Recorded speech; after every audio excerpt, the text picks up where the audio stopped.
शिक्षक निर्वाचन के लिए 22 अक्टूबर को मतदान होना है। अपने पक्ष में मतदान के लिए सारण शिक्षक निर्वाचन क्षेत्र से प्रत्याशी प्रोफेसर ओम प्रकाश गुप्ता सीवान पहुंचे, जहां उन्होंने कई विद्यालय और महाविद्यालय में जनसंपर्क किया। इस दौरान वे प्रेस से भी मिले। उन्होंने क्या कुछ कहा, ये सुनवाते हैं। इस पीसी का मुख्य उद्देश्य जो है सारण शिक्षक निर्वाचन के चुनाव हेतु है।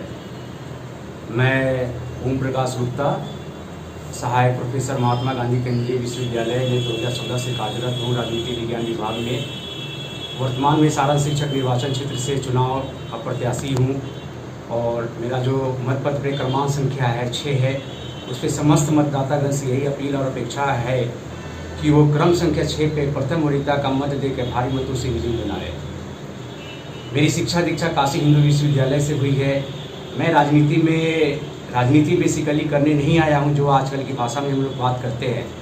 हम शिक्षक हैं तो शिक्षक की राजनीति में कम, शिक्षक में और शिक्षा की दिशा में काम करने के लिए आए हैं। जो राजनीति में जिस तरीके का एक गंध जो कहते हैं कि फैला हुआ है शिक्षा के क्षेत्र में, उसका शुद्धिकरण के लिए हम ये चुनाव लड़ रहे हैं। हमारा चुनाव का मुख्य एजेंडा यही है कि जो शिक्षक समाज के सृजनकर्ता होते हैं, आज उन्हीं शिक्षक का भविष्य जो है अंधेरे में है। तो शिक्षक का मुख्य काम होता है पढ़ाना, ना कि आंदोलन करना। कोई भी व्यक्ति या शिक्षक आंदोलन तभी करता है जब उसके साथ अन्याय होता है, कहीं ना कहीं उसके अधिकारों से वंचित किया जाता है, कहीं ना कहीं उसके अधिकारों का हनन हो रहा है, कहीं ना कहीं वो व्यक्ति या शिक्षक शोषित है, पीड़ित है, प्रताड़ित है। तो ये इस कारण जो है हमारा जो समाज है या हमारे जो राज्य है, इसमें शिक्षकों की गरिमा धूमिल हो रही है। तो मेरा है कि जो शिक्षकों की गरिमा या गुरु की गरिमा जो पहले रही है भारतीय सभ्यता संस्कृति में, उसको पुनः वापस लाना, ताकि शिक्षक कहीं भी रहे वो अपने मान सम्मान के साथ रहे। शिक्षक के साथ किसी प्रकार का भेदभाव, दुर्व्यवहार ये सही नहीं है। आजकल जिस तरीके से हम लोग जानते हैं कि यहाँ की शिक्षक आंदोलन लगातार करते रहे हैं, कोर्ट कचहरी का भी माध्यम उन्होंने अपनाया है, तो इसका मुख्य कारण ये है कि हमारे सिस्टम ने ऐसा उनको मजबूर कर दिया कि जिसके कारण ये उनको कदम उठाना पड़ा। हम मानते हैं कि नियोजित शिक्षक और नियमित शिक्षक में कितना भेदभाव हो रहा है, इसलिए नियोजित शिक्षक चाहते हैं कि समान काम समान वेतन। मैं भी इसका सपोर्ट इसलिए करता हूं कि सरकार दोनों को एक समान काम करने के नज़र से देखती है, लेकिन वेतन देने के नज़र से नहीं देखती है। तो मेरा है कि नियोजित शिक्षक जो शब्द है, ये शब्द को हटाकर सिर्फ शिक्षक जो रखा, ये शब्द रखा जाए। क्योंकि हम मानते नहीं हैं कि कोई भी व्यक्ति नियोजित हो, नियमित हो, आखिरकार तो शिक्षक ही हैं। वो किसी भी प्रकार के शिक्षक है, उन्हें राजकर्मी का भी दर्जा दिया जाए। जो दूसरी बात ये है कि स्टडी लीव का जो प्रावधान है वो इन शिक्षकों के लिए नहीं है। तो मेरा ये प्रथम इसके लिए भी प्रयास रहेगा कि जो शिक्षक जहाँ है वहाँ से आगे बढ़े। कारण ये है कि उनके लिए स्टडी लीव का प्रावधान जो है अवैतनिक रहा है, और मेरा मांग ये है कि उनकी स्टडी लीव का प्रावधान सवैतनिक हो। आगे हम बात करते हैं तो जो हमारा वित्त रहित शिक्षक है, वित्त रहित शिक्षकों के लिए भी हम यही कहना चाहेंगे कि उन्हें घाटा अनुदान के साथ साथ प्रति माह कुछ उनकी निश्चित राशि सैलरी के रूप में दी जाए, ताकि वो एक स्वतंत्र निकाय के रूप में काम करे, ना एक वो अनुदान आधारित एक संस्था बनी रहे। इससे हमारा क्या होगा कि शिक्षा का भी स्तर ऊंचा होगा, शिक्षकों का सशक्तिकरण होगा, इससे पूरे बिहार की शिक्षा व्यवस्था सही होगी। तीसरा चीज़ हम ये देखते हैं कि जो संस्कृत विद्यालय है, मदरसा, ये एकदम क्या है कि हाशिए पर है। तो मेरा है कि इसका इंफ्रास्ट्रक्चर जो है उसको बढ़िया से बढ़िया हम उसके लिए काम करें, ताकि उसका इंफ्रास्ट्रक्चर बहुत ही सुंदर हो और उसको मुख्य धारा में लाया जाए। जो हमारी जानते हैं कि संस्कृत भाषा सारी भाषाओं की जननी है, लेकिन आज संस्कृत भाषा एकदम जो हमारा संस्कृत विद्यालय है जिसमें संस्कृत के लिए ये जाना जाता है, वो मुख्य धारा में नहीं है। तो उसके लिए भी हम चाह रहे हैं कि मुख्य धारा में हो आए। अगली बात करते हैं तो जो डिग्री कॉलेज है या विश्वविद्यालय है, उसमें क्या है कि यहाँ की अपार संख्या में ह्यूमन रिसोर्स की कमी है। तो हम चाहते हैं कि वहाँ पे जो भी शिक्षक का वहाँ बहाली हो, या वहाँ पे जो भी गैर शैक्षणिक जो कर्मी है उनकी बहाली हो, ताकि शैक्षणिक जो गतिविधि वो अनवरत एक अच्छे दिशा में चलती रहे। पता चलता है कि एडमिशन बहुत अधिक संख्या में है, शिक्षकों की संख्या कम है, क्लास नहीं चलती है, जिसके कारण हमारा शिक्षा का स्तर बिहार में गिरता जा रहा है। 2011 का जनगणना हम लोग देखते हैं तो उसमें सबसे कम जो लिटरेसी रेट है हमारे बिहार का ही है। तो ये हमारे लिए चिंता और चिंतन का विषय है। हम चाहते हैं कि बिहार शिक्षा के क्षेत्र में अग्रणी राज्य बने, क्योंकि शिक्षा की क्रांति के लिए बिहार हम जाने जाते हैं। तो ये बिहार जो है बौद्ध की बहुत अच्छे महान विभूतियों की धर्मभूमि कर्मभूमि रही है। तो बिहार से एक शिक्षा के क्षेत्र में बहुत अच्छा काम करे, इसमें भी मेरा प्रयास रहेगा। अगली बात हम लोग जो देखते हैं कि नई शिक्षा नीति जो आई है उसमें मेरा है कि यहाँ की ऐसी शिक्षा नीति जो भी आई है उसमें नैतिक शिक्षा के बाद बहुत कम उस पर जोर दिया गया है। तो जो मध्य विद्यालय है उस मध्य विद्यालय से ही नैतिक शिक्षा की पढ़ाई उसमें शुरू हो, ताकि जो नैतिकता की पाठ्यक्रम जुड़ने से क्या होगा कि बच्चों में शुरू से ही नैतिकता का उसको ज्ञान होगा और उसी ज्ञान के आधार पर उसका अनुभव होगा और उसे गलत संगतों से पढ़ने से बचेगा और एक अच्छी शिक्षा लेगा। तो ये मेरा मुख्य उद्देश्य है ये चुनाव लड़ने का। जो सबसे बड़ा जो मुख्य उद्देश्य हम मानते हैं अपने चुनाव का वो है कि शिक्षक को किसी भी प्रकार का आंदोलन नहीं करना पड़े, किसी भी प्रकार का परेशानी का सामना नहीं पड़े। हम एक सेंट्रल यूनिवर्सिटी में काम करते हैं तो इसलिए हम काम कर रहे हैं ताकि बिहार की शिक्षा व्यवस्था अच्छी हो, और इसीलिए चुनाव भी लड़ रहे हैं कि हम एक शिक्षक हैं तो ताकि हम शिक्षक समाज के लिए कुछ अच्छा कार्य करें। शिक्षकों की जो मान सम्मान अभिमान है उसमें किसी भी प्रकार की गिरावट ना हो। तो ये भी हम चाहते हैं कि जो हमारे शिक्षक किसी भी प्रकार को हो, नियमित हो, नियोजित हो, वित्त रहित हो, संस्कृत के हो, मदरसा के हो, यूनिवर्सिटी के हो, डिग्री कॉलेज को हो, हर स्तर पर उनका जो अधिकार है उनको अधिकारों से वंचित नहीं किया जाए। जो उनकी मांग है उनकी मांग पे सरकार को ध्यान देनी चाहिए, क्योंकि ये पूरे बिहार में विधान परिषद के लिए जो शिक्षक निर्वाचन का क्षेत्र है उसमें जनप्रतिनिधि से हम यही अपेक्षा करते हैं कि वो जिस वोटर से वो चुनाव जीते हुए हैं उस वोटर को आगे बढ़ाते हुए, उसको आगे सशक्त करते हुए वो अपनी राजनीति करे। हम यहाँ पे शिक्षकों के लिए राजनीति नहीं, शिक्षक और शिक्षा के लिए, विद्यालय के लिए एक सवाल काम करना चाहते हैं। क्या लगता है सरकार कलम के सिपाहियों को कमजोर क्यों समझ रही है? उसको ये लगता है कि हाँ कि ये हमारे वोटर नहीं है। सरकार जनरली उस पर ध्यान देती है जहाँ उनको वोटरों की संख्या अधिक है। उन्हें लगता है कि यहाँ की शिक्षकों की संख्या ज़्यादा नहीं होने के कारण उनको वोटर के रूप में महत्व नहीं दिया जाता है, जिस कारण उनको हाशिए पर रखा जा रहा है। तो ये मेरा मानना है कि शिक्षक को मुख्य धारा में रखते हुए सारी नीति ऐसी बनाई जाए जो उनके पक्ष में हो, उनके सशक्तिकरण के लिए कार्य करे। सरकार तो लाठियाँ चलाती है शिक्षक पर, उनकी सुरक्षा कैसे कीजिएगा, किससे लड़ाई लड़िएगा?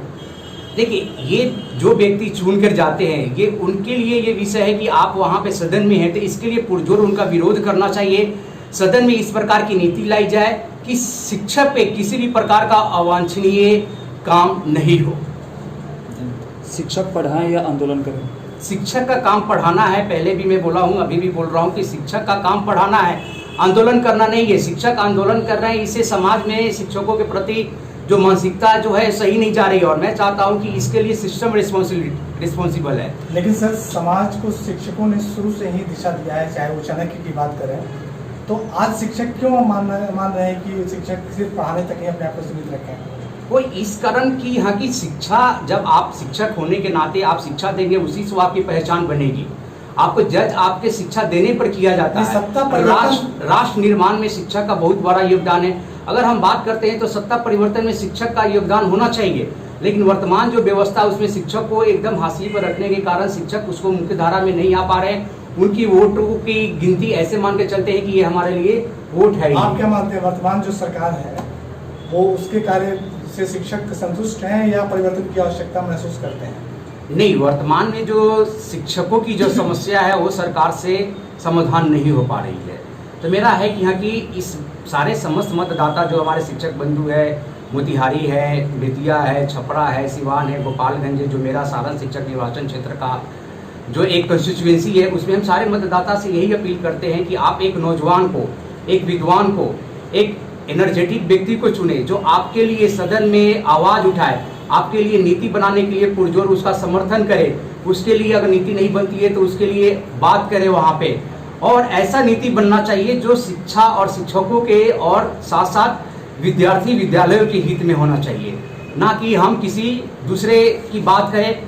सबसे पहला बात हम लोग मानते हैं कि यहाँ की निर्वाचन का मतलब ये होता है कि आप किसी व्यक्ति को अगर चुन रहे हैं तो वो व्यक्ति का दायित्व और कर्तव्य बनता है कि यहाँ की आप उसे पूरा सम्मान दें, उसके साथ किसी प्रकार की समस्या होती है तो समस्या को उत्पन्न नहीं होने दिया जाए।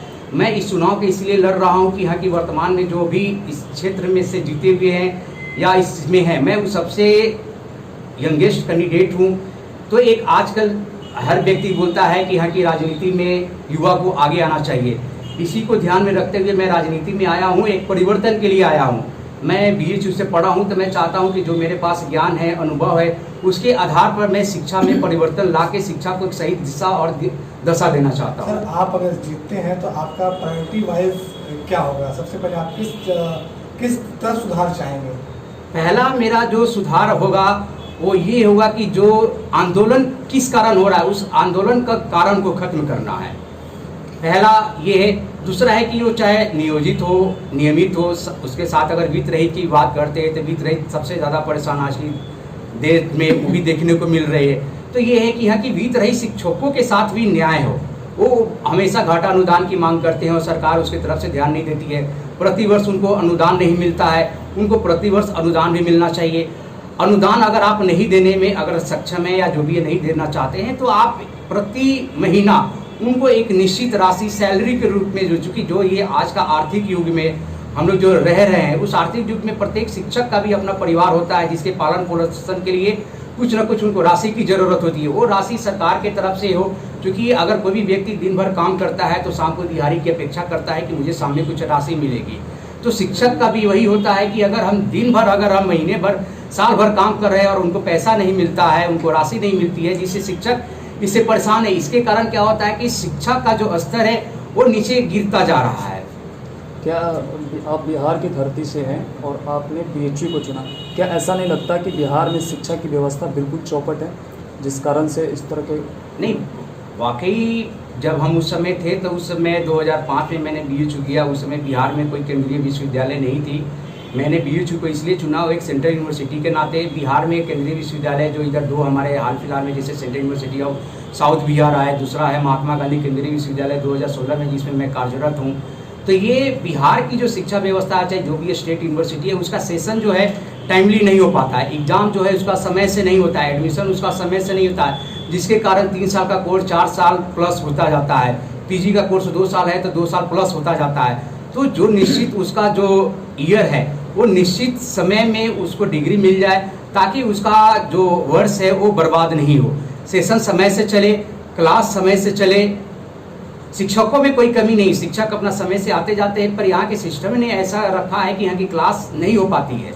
सिर्फ हम एडमिशन ले लेने से हम बात नहीं करते कि हमको क्वांटिटी एजुकेशन के साथ साथ क्वालिटी एजुकेशन भी हमको देना पड़ेगा, तभी हमारा बिहार जो सशक्त है शिक्षा के क्षेत्र में होगा। ठीक, थैंक यू सर।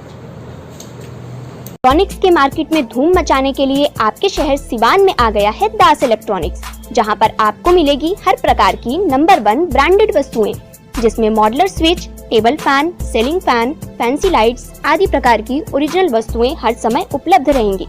तो फिर देर किस बात की, आज ही पधारिए Das electronics, NR market, shop number 2 and 3, Mahadeva near Shiv Mandir, Siwan.